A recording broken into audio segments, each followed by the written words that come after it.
Assalamualaikum warahmatullahi ta'ala wabarakatuh. A'udzu billahi minasy syaithanir rajim. Bismillahirrahmanirrahim. Alhamdulillahi rabbil alamin. Wassalatu wassalamu ala asyrafil anbiya'i wal mursalin wa ala alihi wa sahbihi ajma'in. Allahumma rabbi shrah li sadri wa yassir li amri واحلل عقدة من لساني يفقه قولي ولا حول ولا قوة إلا بالله العلي العظيم اللهم انفعنا بما علمتنا وعلمنا ما ينفعنا وعلمنا ما جهلنا وذكرنا ما نسينا اللهم يسر ولا تعسر رب تمم بالخير اللهم افتح علينا فتوح العارفين وفقنا توفيق الصالحين اللهم لا سهل إلا ما جعلته سهلا وأنت تجعل الحزن إذا شئت سهلا. InsyaAllah kita sambung semula pengajian kitab Bulughul Maram yang dikarang dan disusung oleh Al-Imam Al-Hafidh Ibnu Hajar Al-Asqalani rahimahullahu subhanahu wa ta'ala, iaitu sebuah kitab yang membincangkan tentang hadis-hadis yang berkait dengan hukum hakam. Kita masih lagi dalam perbincangan berkenaan dengan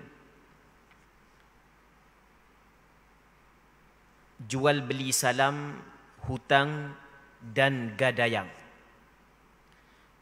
Hadis yang ke-880 daripada kitab Bulughul Maram, katanya wa an Aisyah radhiyallahu anha qalat qultu ya Rasulullah inna fulanan qadima lahu bazzun min asy-Syam falau ba'athta ilayhi fa akhadhta minhu thawbayn binasi'atin ila maysarah fa arsala ilayhi famtana' akhrajahu al-Hakim wal Baihaqi warijaluhu thiqat. Maksudnya daripada Aisyah radhiyallahu ta'ala anha, katanya, aku pernah berkata, wahai Rasulullah sallallahu alaihi wasallam, sesungguhnya si fulan baru tiba baginya pakaian-pakaian daripada negara Syam. Jadi ada si fulang tu, barangan-barangan dia daripada negara Syam. Siapa dah? Di negara Syam ni, sekarang ni merangkumi 4 buah negara. Yang pertamanya Palestin, yang keduanya Syria, Jordan dan Lebanon. Jadi negara Syam pada suatu ketika dahulu adalah tempat orang Arab Mekah berniaga. Jadi negara dia negara majulah sikit pada suatu ketika dahulu. Katanya, sesungguhnya si fulan telah tiba pakaian-pakaian milik baginya daripada negara Syam. Siapa dah? Alangkah baiknya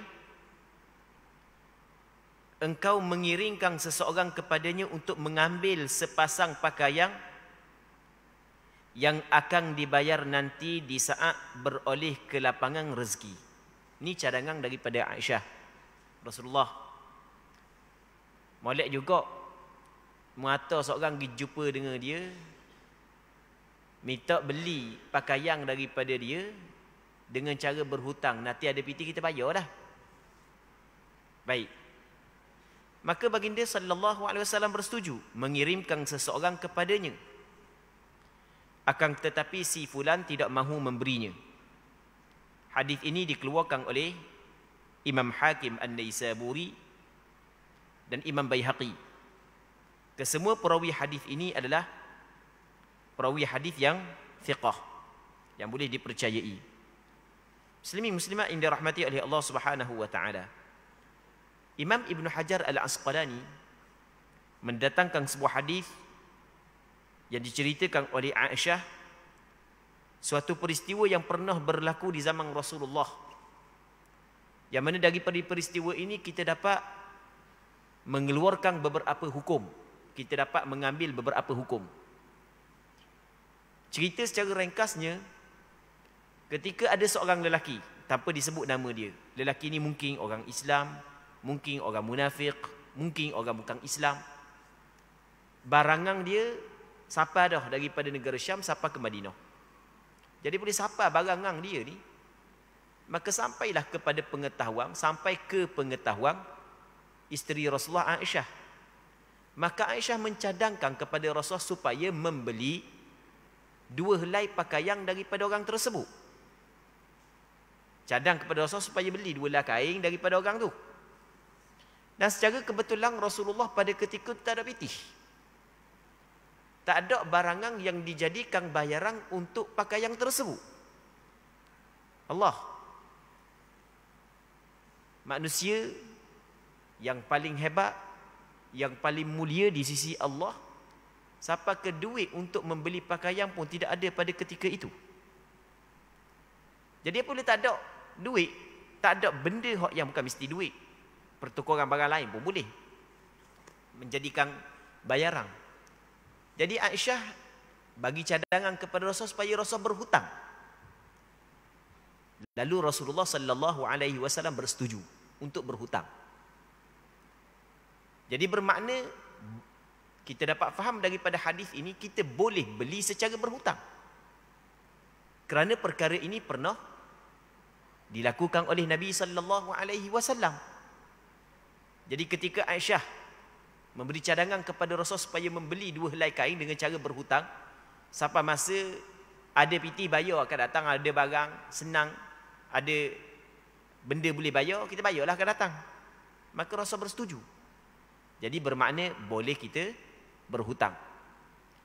Baik.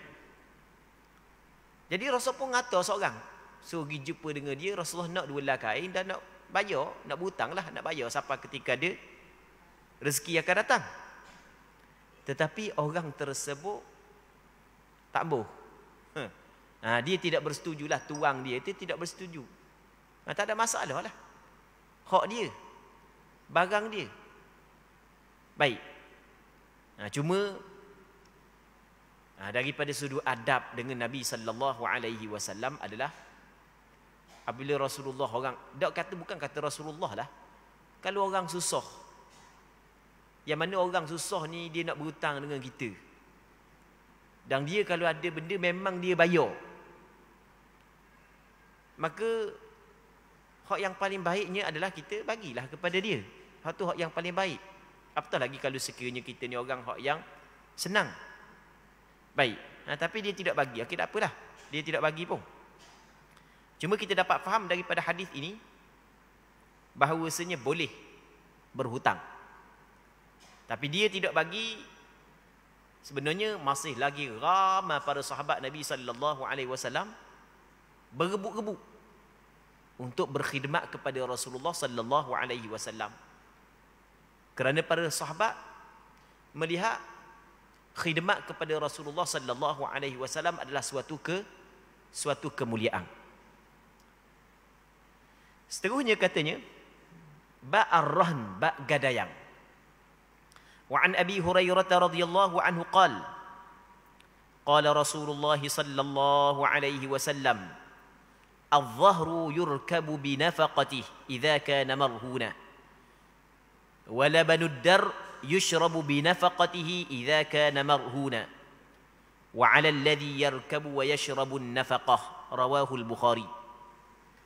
Daripada Abi Hurairah radhiyallahu taala anhu katanya Rasulullah sallallahu alaihi wasallam pernah bersabda, binatang yang boleh dibuat kenderaan, contoh unta, kuda, keldai, itu binatang tu diboleh buat kenderaan, binatang tunggangan.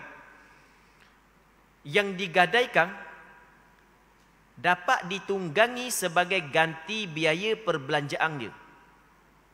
Dan air susunya boleh diminum sebagai ganti biaya perbelanjaannya.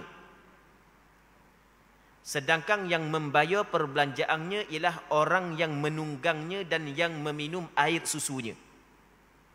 Hadis ini diriwayat oleh Imam Bukhari. Okey, kita masuk dalam bab gadayang. Gadayang ni dia berkait dengan hutang.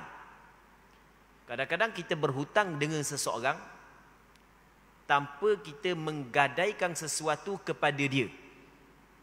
Kadang-kadang kita berhutang dengan seseorang dan kita menggadaikan sesuatu kepada orang yang tuang hutang. Kita menggadaikan sesuatu diberikan kepada tuang hutang. Dan apabila dia melibatkan hutang, maka kita kena ingat kaedah sebelum daripada ini, supaya kita tidak terjatuh di dalam riba yang diharamkan oleh syarak. Iaitu kaedah yang disepakati oleh ulama, kullu qardin jarra naf'an fahuwa riba. Setiap hutang yang menarik manfaat kepada pemberi hutang, maka ia dikirakan sebagai riba. Okey, kita kena ingat kaedah ini. Jadi apabila seorang itu berhutang dengan seorang yang lain, tuang hutang meminta gadayang, maka diberilah barangan dia sebagai gadayang yang akan dipegang oleh pemberi hutang. Adakah pemberi hutang boleh mengambil manfaat daripada barang gadayang tersebut? Jawapannya tidak. Tidak boleh. Jadi jangan pula kita faham apabila orang gada sesuatu barang kepada kita, kita boleh ambil manfaat. Oh, jadi dia gada kebun dia. Oh, kalau gitu kita boleh makan buah daripada kebun dia. Jadi kita, orang berhutang dengan kita 100,000. Dia pun gada kebun dia. Bolehkah kita makan hasil buah daripada kebun dia? Tak boleh. Sebab dia? Sebab itu adalah riba. Baik. Ini benda penting muslimin muslimat yang dirahmati oleh Allah Subhanahu wa taala. Kita, masyarakat kita alhamdulillah ada hak yang belajar. Dan masih lagi ramai hak yang tidak belajar. Sedangkan apabila tidak belajar ni, akhirnya benda-benda hak yang menjadi dosa besar yang dilarang oleh agama kita buat. Kita kena ingat kaedah hak yang kita sebut tadi, setiap hutang yang menarik manfaat kepada pemberi hutang, ia dikirakan riba. Jadi kalau orang berhutang dengan kita, lepas tu dia gadai kebun kepada kita, adakah boleh kita mengambil manfaat daripada kebun tersebut? Jawapannya tidak. Kenapa tidak boleh? Kerana dia akan menjadi riba. Setiap hutang yang menarik manfaat kepada pemberi hutang, maka ia adalah riba. Kita jangan anggap, oh, riba ni kalau hutang 100 ya kena bayar 120, riba juga, barulah riba. Kalau 100 ya bayar 100 ya, ada riba. Bukan begitu. Bukan hanya begitu. Kalau misalnya berhutang 100 ya, bayar 100 ya, tapi dalam masa yang sama pemberi hutang saat itu suruh orang berhutang belanja dia. Dalam masa yang sama pemberi hutang saat itu suruh orang berhutang kena bagi barang benda lain kepada dia, maka tetap ia dikirakan sebagai riba. Ini kita kena faham asas untuk kita faham maksud daripada hadis ini. Baik. Dulu, di zaman dulu, antara binatang ataupun antara benda yang dijadikan gadayang adalah binatang. Orang ni berhutang, si A berhutang dengan si B. Maka si A pun ambil unta dia, jadikan sebagai gadayang kepada si B. Si A dia berhutang dengan si B, dia jadikan kambing dia sebagai gadayang, lembu dia sebagai gadayang, kuda dia sebagai gadayang. Jenis binatang ni perlu kepada makanan. Perlu kepada makanan. Dan siapa yang perlu memberi makanan kepada binatang tersebut? Jawapannya adalah pemilik. Pemilik dia. Kita apabila kita gadai kuda kita ke, unta kita ke, lembu kita ke kepada seorang setelah daripada kita berhutang dengan seorang, lembu, kambing, kuda itu tetap milik kita. Bukan milik orang yang kita berhutang. Bukan. Apa yang diwajibkan kepada kita? Bayar hutang. Lembu, kambing, kuba, hak yang kita gadaikan adalah milik kita. Jadi apabila milik kita, maka kitalah hak yang mesti kena bagi makan. Dan boleh orang hak yang pemegang gadan nak tolong bagi makan. Boleh, tak ada masalah. Dan boleh dia bagi makan. Maksudnya dia saja bagi makan untuk tabarruk je, tak apalah. Aku tolong bagi makan, mudah ayah bayar benda. Ataupun boleh dia bagi makan dengan dia meminta bayaran daripada tuang binatang tersebut. Meminta bayaran untuk bagi makan. Okey, itu tidak menjadi masalah. Baik. Dalam hadis ni Nabi SAW menyebut, andai kata binatang tu boleh dinaiki, contoh kuda, unta, keldai, tiba-tiba binatang hak yang boleh dinaiki dijadikan gadayang. Pemegang gadai boleh menaiki binatang tersebut tapi dengan syarat. Dia hak yang bagi makan. Kalau dia bagi makan kepada binatang tu, dia boleh naik sebagai ganti kepada bagi makan. Baik. Sama juga jenis binatang hak yang ada susu, kambing, lembu ada susu. Adakah tuang hutang boleh ambil susu tu untuk minum? Dalam hadis ni menyatakan boleh, tapi dengan syarat. Syarat dia hak yang bagi makan kepada kambing dan lembu tersebut. Jadi air susu hak yang didapat saat itu adalah sebagai ganti kepada makanan hak yang diberi kepada binatang tersebut. Jadi kalau dia tidak bagi makanan kepada binatang tu dijadikan gadayang, tiba-tiba tuang hutang nak ambil air susu untuk minum, maka hukum dia adalah haram, dia dikirakan sebagai riba, kerana setiap hutang yang menarik manfaat kepada pemberi hutang, maka ia dikirakan sebagai riba. Seterusnya, wa anhu qala Rasulullah sallallahu alaihi wasallam, la yaghlaqu ar-rahnu min sahibihi alladhi rahana lahu ghunmuhu wa alaihi ghurmuhu, rawahu ad-Daraqutni wal Hakim wa rijaluhu thiqat, illa anna al-mahfudha 'inda Abi Dawud wa ghairihi irsaluh. Maksudnya daripada Abi Hurairah radhiyallahu taala anhu menceritakan bahawa Nabi sallallahu alaihi wasallam pernah bersabda, baik, tidak boleh dihalang gadayang itu daripada tuang yang menggadainya. Tidak boleh dihalang gadayang itu daripada pemiliknya. Baik. Katanya, melainkan pihak penggadai hanya berhak mendapatkan pemanfaatannya sebagai ganti dari kerugian yang ditanggung oleh pihaknya. Diterjemah begitu. Jadi, maksud daripada hadis ini adalah pemegang gadai, dia tidak boleh menghalang gadayang daripada tuang yang asal. Okey, kita buat contohlah untuk kita faham.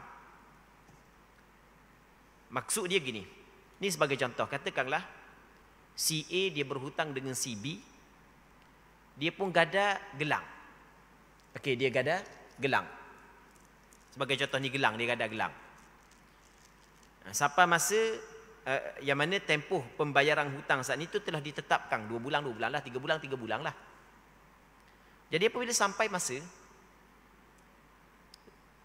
masa untuk dibayar hutang, tiba-tiba orang yang berhutang tidak ada duit. Adakah barang gadayang saat itu terus secara automatik menjadi milik kepada pemberi hutang ataupun tidak? Berpadukah kepada hadis ini, barangan tersebut dia bukan terus menjadi jadi milik kepada pemberi hutang. Bahkan pemberi hutang kalau nak jual, mesti dia kena khabar kepada pemilik dia. Dia tak boleh nak jual ikut dang. Dia kena khabar dulu kepada pemilik dia. Siapa ada masa bayar hutang ni? Awak kena bayar lah. Atau ada PT. Okey, gini awak jual barang ni, lepas tu awak bayar hutang. Baik. Kalau sekiranya pemilik dia tak mau jual juga, maka di sini berlaku khilaf di kalangan ulama fiqh. Sebahagian daripada ulama fiqh mengatakan hanya hakim sahaja hak yang layak untuk tekan kepada tuang dia untuk menjual. Andai kata tuang dia tak mau jual juga, hanya hakim sahaja hak yang layak jual barang tersebut dan diselesaikan hutang dia. Namun ada sebahagian ulama yang lain mengatakan bahawasanya setelah daripada tuang hutang meminta daripada orang yang berhutang supaya menjual gadaian tersebut untuk dibayar hutang dia, tiba-tiba orang hak yang berhutang tak mau jual, maka ketika itu boleh pihak pemegang gadai ataupun pihak yang memberi hutang menjual barangan tersebut, tapi dengan syarat sekiranya ada lebihan daripada bayaran hutang, wajib dipulangkan kembali kepada tuang asalnya. Baik.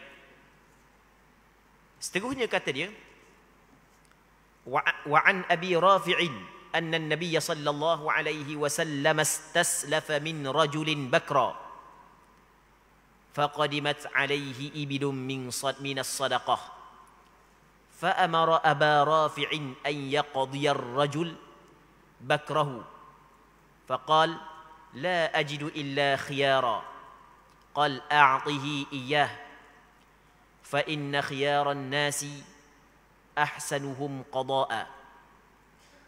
Maksudnya daripada Abi Rafi' bahawa Nabi SAW pernah berhutang seekor unta muda daripada seorang lelaki. Jadi pernah Rasul berhutang unta. Dia boleh berhutang unta. Kita hutang unta. Unta umur berapa? Hutang lembu umur berapa? Kambing umur berapa? Jadi yang berhutang kambing dia sekor, tengok jenis benda umur berapa. Lepas tu kata tuang kambing, awak nak bayar bila? Bulan 4 1 bulan 4 saya bayar lah. Jadi 1 bulan 4 kali kita bayar dengan mengikut kambing, jenis dan umur yang kita berhutang dengan dia. Jadi kalau kita berhutang dengan kambing susu lah sebagai contoh, umur setahun, hak tina, sampai masa kita bayar hak tu lah. Walaupun kalau kira masa hak yang kita ambil dengan dia saat ni tu, umur kambing hak yang kita ambil setahun, sampai kita nak bayar 4 bulan akan datang, jadi setahun 4 bulan. Apa hak yang diwajibkan kepada kita bukan bayar setahun 4 bulan, kita bayar hak setahun sebab kita berhutang daripada dia hak yang umur setahun. Baik. Jadi Rasulullah pernah berhutang seekor unta muda. Ini kata Abi Rafi' daripada seorang lelaki. Kemudian datanglah unta zakat kepada Nabi sallallahu alaihi wasallam. Lalu baginda memerintahkan kepada Abu Rafi' untuk membayar unta muda yang dihutangnya daripada lelaki itu. Ketika Abu Rafi' melaporkan, namun aku tidak memperolehi kecuali hanya unta-unta pilihan yang dewasa, maksudnya hak yang molek, hak yang besar. Maka Nabi sallallahu alaihi wasallam menjawab, bayarkan unta itu kepadanya, kerana sesungguhnya orang yang paling baik adalah orang yang paling baik dalam membayar hutangnya. Hadis ini diriwayat oleh Imam Muslim. Jadi Rasulullah berhutang unta muda. Sampai masa ada dah unta, Rasulullah sallallahu alaihi wasallam suruh Abu Rafi' tadi tu, seorang sahabat, membayar balik kepada lelaki tersebut unta muda. Abu Rafi' pun pergi tengok, cari-cari, tak ada unta hak yang umur sama dengan hak yang Rasul berhutang tu. Lepas tu Abu Rafi' pergi kepada Rasul, Rasul ada hak yang besar lagi. Ada hak besar lagi. Rasul kata, tak apalah, bagi ke dia. Pada penghujung hadis kata Rasul, sesungguhnya sebaik-baik manusia adalah orang yang paling baik dalam menjelaskan hutangnya. Maka daripada hadis ini, kata ulama, kalau kita berhutang pitih dengan orang 100 riyal, Sampai masa kita bayar 120 ya, 130 ya. Hak tu tidak dikirakan riba, bahkan hak tu hak yang terbaik. Hak yang dikirakan riba adalah apabila telah meletakkan perjanjian dalam akad. Mu nak berhutang dengan aku 100 ya, mu mesti kena bayar 120. Mu nak hutang kambing dengan aku hak umur setahun, kat gi mu kena bayar hak umur 2 tahun. Hak tu yang dikirakan sebagai riba. Tapi kalau hutang unta, hutang kambing, hutang piti banyak ni, bayar pun banyak tu juga, tanpa meletakkan syarat ketika akad hutang saat itu lebih daripada apa yang sepatutnya, hak yang perlu kena bayar, tiba-tiba masa bayar kita bayar lebih, maka hak tu hak yang terbaik. Tengok kata Rasulullah, sesungguhnya sebaik-baik manusia adalah orang yang paling baik di kalangan mereka itu dalam menjelaskan hutang. Jadi kalau kita hutang dengan orang 10,000, sampai masa kita bayar 10,200, comel ke tak? Hak tu comel. Hak tu paling molek sebenarnya. Baik. Jadi kita membalas jasa baik. Orang tolong buat baik kepada kita. Tapi tuan hutang pula jangan letak syarat. Letak syarat tak boleh. Letak syarat tak boleh. Hak tu jadi riba. Sikit aja. Adjust sikit riba. Silap sikit buat dengan cara hak yang betul, maka hak tu dapat pahala, bukan riba. Silap sikit jadi riba. Dosa besar, bukan dosa kecil. Seterusnya, wa an Ali radhiyallahu taala anhu qala Rasulullah sallallahu alaihi wasallam, kullu qardin jarra manfa'atan fahuwa riba. Daripada Sayyidina Ali radhiyallahu taala anhu bahawa Rasulullah sallallahu alaihi wasallam pernah bersabda, setiap pemberian hutang yang menarik keuntungan kepada pemberi hutang, ia adalah riba. Dan hak ni kita kabur beberapa kali dah. Dalam kaedah hutang, jangan sekali-kali ada manfaat, ada keuntungan yang dapat kepada pemberi hutang, kerana ia adalah riba. Hadis ini diriwayat oleh Al-Harith bin Abi Usamah, namun sanadnya bermasalah. Walahu syahidun dha'ifun an Fadalah bin Ubaid 'inda al-Baihaqi. Tetapi hadis ini ada penyokong daripada hadis yang dhaif yang diriwayat daripada Fadalah bin Ubaid yang dikeluarkan oleh Imam Baihaqi dalam kitab dia. Begitu juga wa akharu mawqufun an Abdullah bin Salam 'inda al-Bukhari. Dan di sana ada penyokong yang lain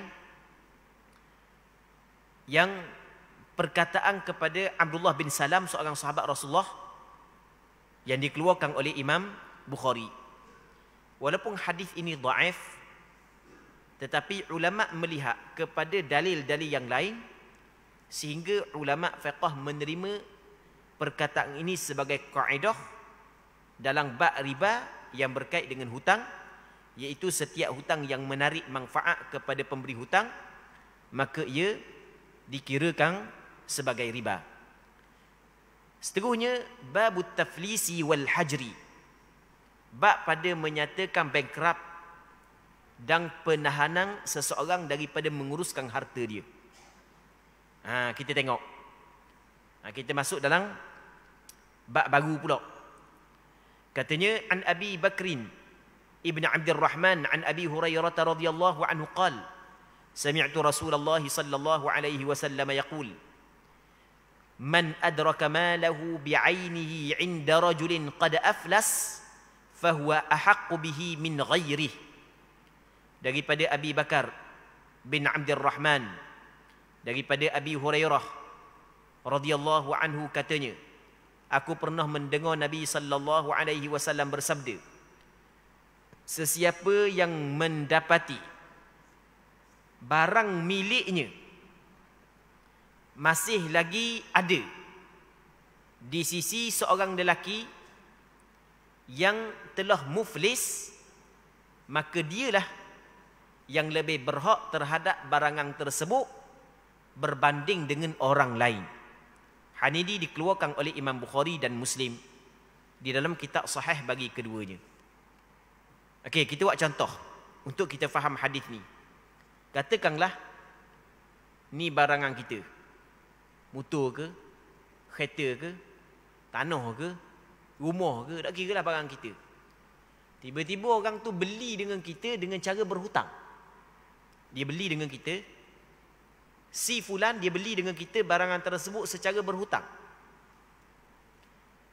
Baik, tiba-tiba kita tahu, okey, apabila dia beli secara berhutang, jadi barangan kita saat itu jadi milik dia dah, bukan jadi milik kita. Sebab dia beli dah kan. Cuma menjadi kewajipan kepada dia bayar hutang. Milik kita adalah hutang, hak yang dia tanggung tu. Tu milik kita. Okey, kita buat contoh lah. Kita buat contoh. Dia beli motor kita dengan harga RM5,000. Dia kata berhutang dulu lah. Berhutang dulu. Sebulan lagi bayar lah. 1 hari bulan. Okey, tak apa lah. Baik lah. Kita kata apa juga, motor ni awak dengan harga sekian-sekian. Berhutang, masa sekian awak bayar. Baik. Tiba-tiba siapa masa bayar, siapa dah masa bayar hutang, kita minta piti mana? Dia kata ada piti kata. Lah kali kita tahu bahawasanya dia bankrupt. Maksudnya hutang dia lebih banyak daripada harta yang dimiliki oleh dia. Capur-capur dia tu maksud bankrupt. Hutang mengatasi, maksudnya lebih banyak daripada barangan dan harta yang dimiliki. Nilai-nilai harta dia RM10,000 je semua sekali. Hutang RM100,000. Barang dia ada RM10,000, hutang RM100,000. Jadi sekarang ni, motor apabila dia beli dengan kita, motor tu jadi milik dia. Dia pada asalnya, kalau barang dia RM10,000, hutang dia RM100,000, tuang hutang 10 orang, maka 10 orang saat itu berhak ke atas semua barang dia, mengikut qada hutang masing-masing. Orang ni dia hutang dengan orang ni sebanyak 1/3. Maka 1/3 daripada barangan dia, orang ni berhak. Hak ni 1/6. 1/6 daripada barangan dia, orang ni berhak. Memang tak cukup dah. Barang dia RM10,000, hutang dia RM100,000. Memang tak cukup nak bayar. Tapi setiap tuang hutang saat itu berhak mengikut qada hutang masing-masing. Capu banyak ada hutang, okey RM100,000, orang ni RM10,000, orang ni RM15,000, orang ni RM20,000. Okey. Berapa peratus hutang dia saat itu, banyak tu dah qada hak yang berhak setiap tuang hutang terhadap barangan hak yang dimiliki oleh orang hak yang bankrupt saat ni. Baik. Sekarang ni motor hak yang kita jual ke dia menjadi milik dia. Tiba-tiba dia nak bayar hutang dan dia orang hak bankrupt, jadi hutang lebih banyak daripada barangan dia. Kita tengok motor kita okey lagi, molek lagi. Bukan dia jual dah, bukan. Ada dengan dia lah. Kalau dia jual dah, ada lah.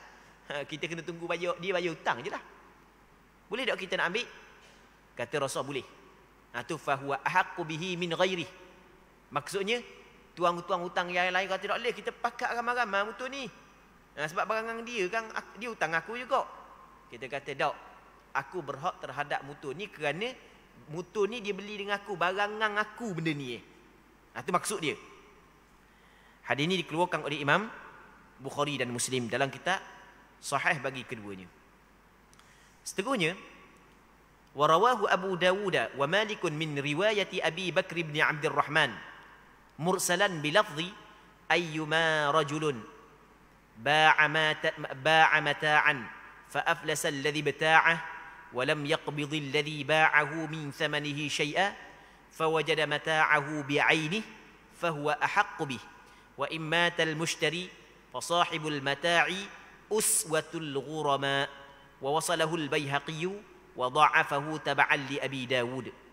Maksudnya, dan telah meriwayat oleh Imam Abu Dawud dan Imam Malik bin Anas daripada riwayat Abi Bakar bin Abdul Rahman secara mursal.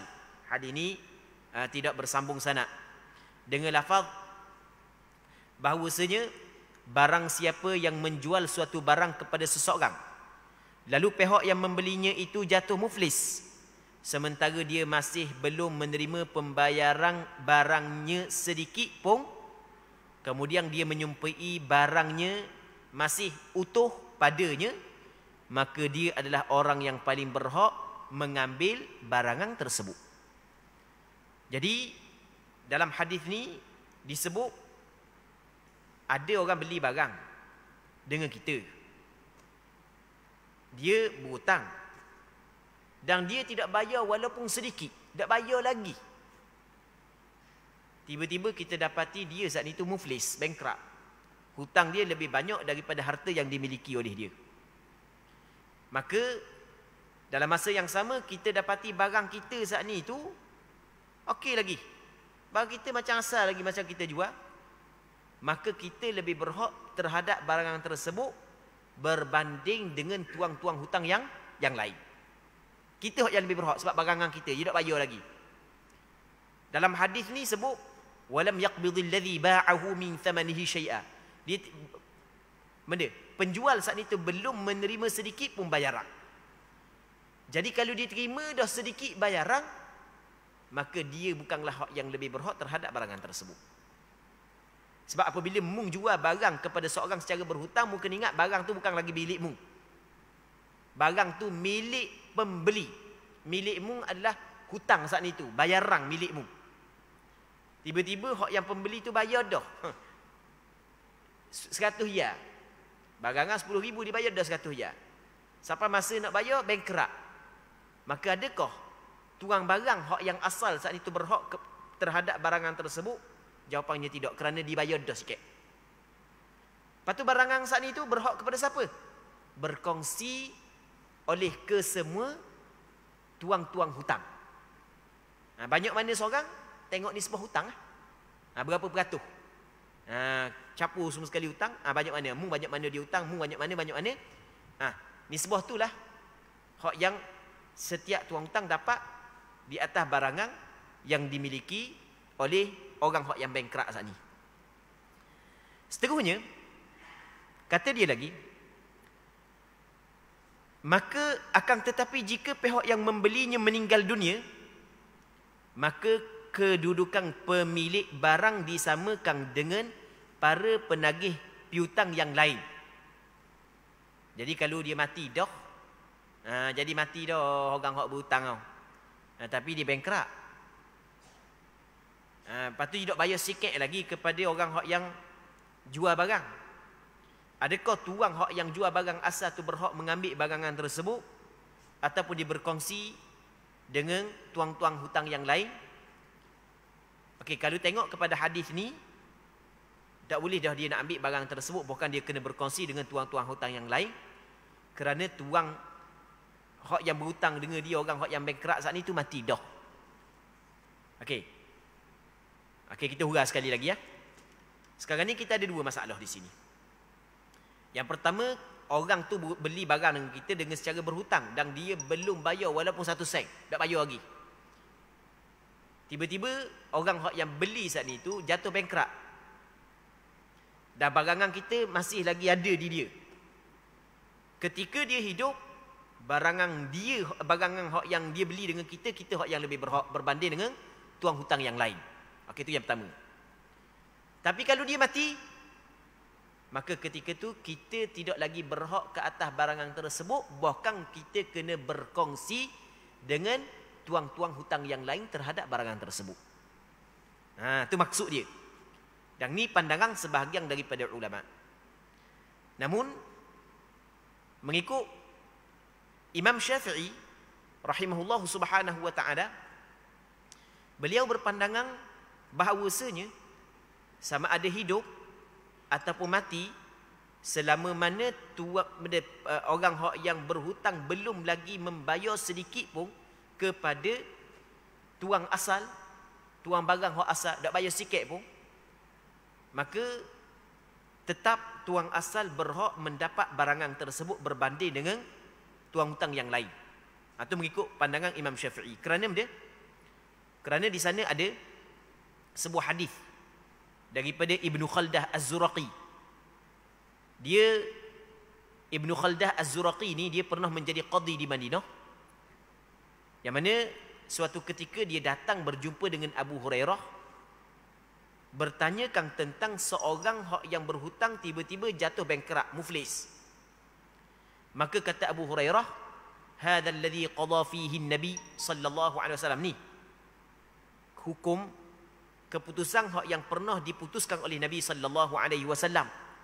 Kata Rasulullah, "Ayyuma rajulin mata aw aflas Fasahibul mata'i ahaqqu bimata'ihi idza wajadahu bi'aini. Apabila seorang lelaki meninggal dunia ataupun dia jatuh bankrupt, maka tuang asal kepada barangan tersebut lebih berhak dengan barangan dia apabila dia mendapati barangan dia seperti asal. Dan hadis ini dikeluarkan oleh Imam Ibnu Majah. Jadi Imam Syafi'i berpandangan walaupun mati tetap tuang asal kepada barangan tersebut lebih berhak terhadap barangan itu berbanding dengan orang-orang yang lain. Baik. Muslimin muslimat yang dirahmati oleh Allah Subhanahu wa taala. Jadi kita buat sedikit kesimpulan berkenaan dengan permasalahan ini supaya lebih jelas kepada kita. Sekali lagi kita sebut, katakanlah seorang saat itu dia beli barang dengan kita secara berhutang dan dia tak bayar sesen pun tak bayar. Dia kata tak bayar dalam sebulan lagi.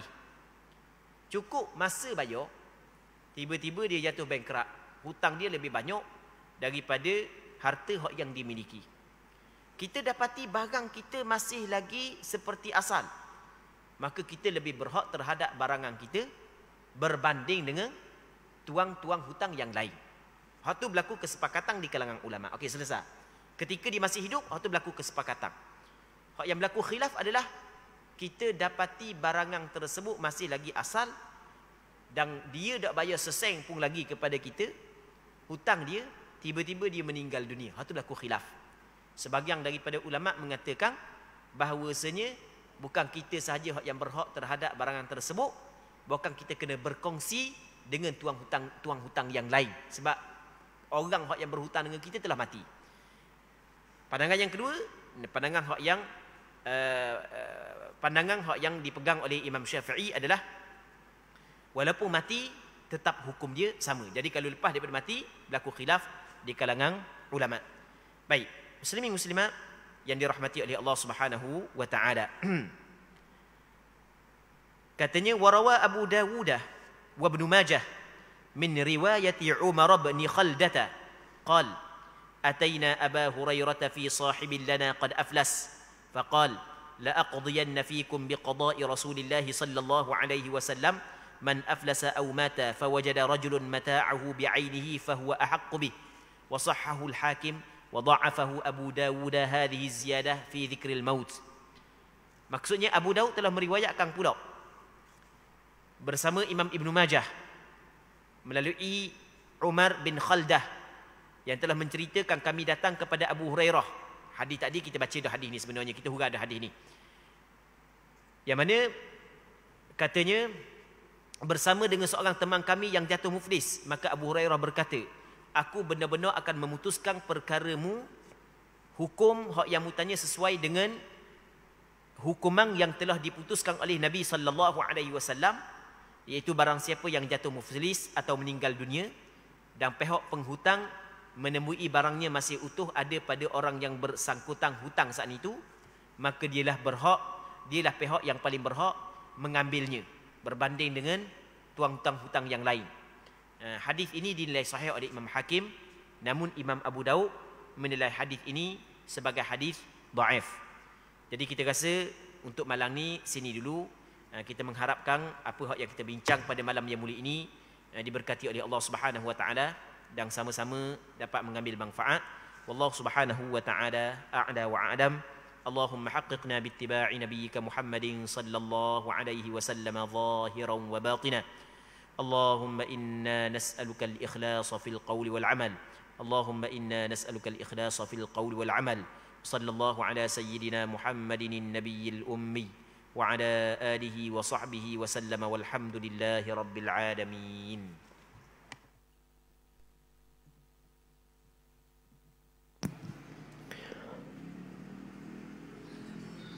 الله أكبر.